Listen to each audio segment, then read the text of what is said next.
early on that this floor would endure a lot of wear and tear, so the best way to make it last was to use real stone. And it hosts some of the most iconic Great Hall scenes, like the first time we see it during the sorting ceremony. So, now I'm going to talk about the four Hogwarts houses, so if you have a favourite, head on down in that direction. So to the left of me I have the Hufflepuff section, in the centre the costume of Cedric Diggory, played by Rob Passett, and Harry Potter and the Goblet of Fire. Across the hall we have the Ravenclaw section, now in the centre the costume of Moaning Myrtle. Now you may remember her as the ghost who haunts the girls' bathroom. She was played by an actress called Shirley Henderson, and Shirley Henderson was the oldest actress to play a Hogwarts student. She was 37 years old when she played the 14-year-old schoolgirl, and she was a Ravenclaw. So down from there is the Slytherin section, and in the centre the costume of Draco Malfoy, played by Tom Felton, and this is more than Harry Potter and the Order of the Phoenix, and introduced Inquisitorial Scorpion on his robes. Last but not least, down here we have the Gryffindor section. We have a lot of costumes here. We have Neville's cardigan from Deathly Hallows Part 2, two costumes from the Half-Blood Prince, Ron and Harry. But the one I want to talk to you about is this little one right here on the end. Now this is the very first set of wizarding robes worn by Daniel Radcliffe when he was just 11 years old. In that very first film, including his tie and little wizarding hat. It's absolutely adorable. So do grab a photo of this one.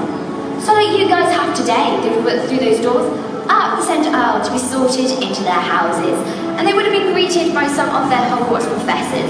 The one I want to talk to you about is the one that literally stands very tall above the rest. Now the costume here next to me, can anyone tell me who it belongs to? Hagrid. Hagrid, exactly. This is the costume of Rubius Hagrid, who is played by Robbie Coltrane. Now he is a good 6'2". That's pretty tall, but that's not tall enough to play a half giant. So, bit of a movie secret for you. This costume here was never worn by Robbie Coltrane. It was worn by his size double, ex-England rugby player Martin Rayfield, who stood at a whopping 6'10".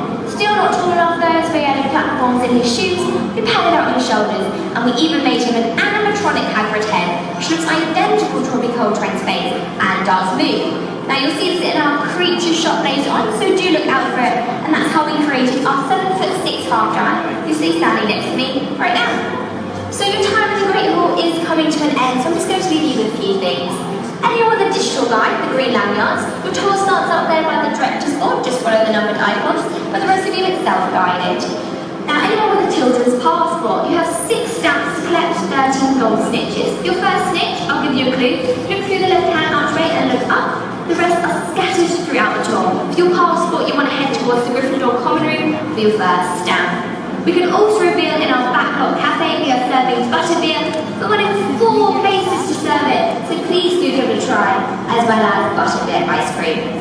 So all that's left for me to say, guys, is thank you so much for listening, and I hope you enjoy a behind-the-scenes look at this beautiful film series in the world. Enjoy your day. Thank you.